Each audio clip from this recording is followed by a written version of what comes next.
అండి అందరికీ. First time మాట్లాడుతున్నాను. ఇప్పటి వరకు నేను మాట్లాడలేదు.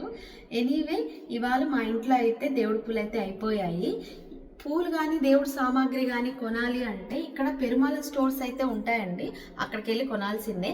ఒకసారి మీరు కూడా చూసేయండి అవి ఎలా ఉన్నాయి అనేది. వచ్చేయండి. ఆల్రెడీ మా వాళ్ళు వెళ్ళిపోయారండి. నా కోసం వెయిటింగ్. ఇలాంటి కార్లో ఉన్నారు. స్టార్ట్ అయిపోయా. ఏ స్టైల్లో కూర్చున్నాడు కార్లో, ఇలా కూడా కూర్చుంటారేమో.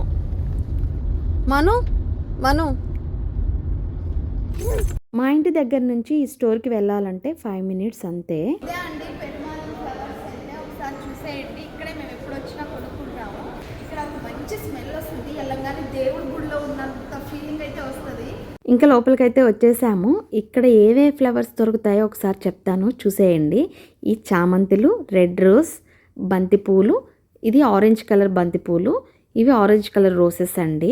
ఫ్లవర్సే కాదండి, దేవుడి సామాగ్రి మొత్తం దొరుకుతుంది. మా ఏరియాలోనే కాదు, ప్రతి ఒక్క ఏరియాలో పెరుమాళం స్టోర్స్ అనేవి చాలా ఉంటాయి. నేను విడిపూలు అయితే తీసుకున్నానండి. 3 dirhamsకి 3 dirhams అంటే 70 రూపీస్ అలా పడుతుంది. ఇక్కడ నేను చూపించేది మల్లి మొగ్గలండి. ఎంత చిన్న ప్యాకెట్ చూడండి. ఇదైతే 3 dirham అంటండి. మన సైడ్ అయితే 60 రూపీస్ పైనే ఉంటది. ఇదైతే 5 dirham అంట. మేబీ నాకు తెలిసి 100 రూపాయల పైనే ఉంటది. 120 అలా ఉంటుంది. ఇదేంటో తెలుసా? మునగాకండి.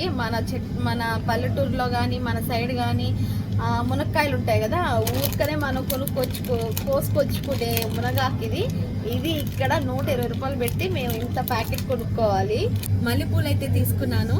మూరండి, మూరైతే పెద్దగానే ఇచ్చారు. ఇది 5 dirham ఇక్కడ, అంటే 120 అలా పడుతుంది. అంటే మేము 120 పెట్టి కొనుక్కోవాల్సిందే. దుబాయ్లో రేట్లన్నీ ఇలానే ఉంటాయండి. ఫైనల్లీ షాపింగ్ అయితే అయిపోయింది. అన్నీ కొనేసాము కదా. ఇక్కడ పూలు ఎక్కడ దొరుకుతున్నాయో, ఎంత రేటు ఉన్నాయో మీకు చెప్పాను కదా. నెక్స్ట్ వీడియోతో మళ్ళీ కలుస్తాను. అంతవరకు బాయ్ బాయ్.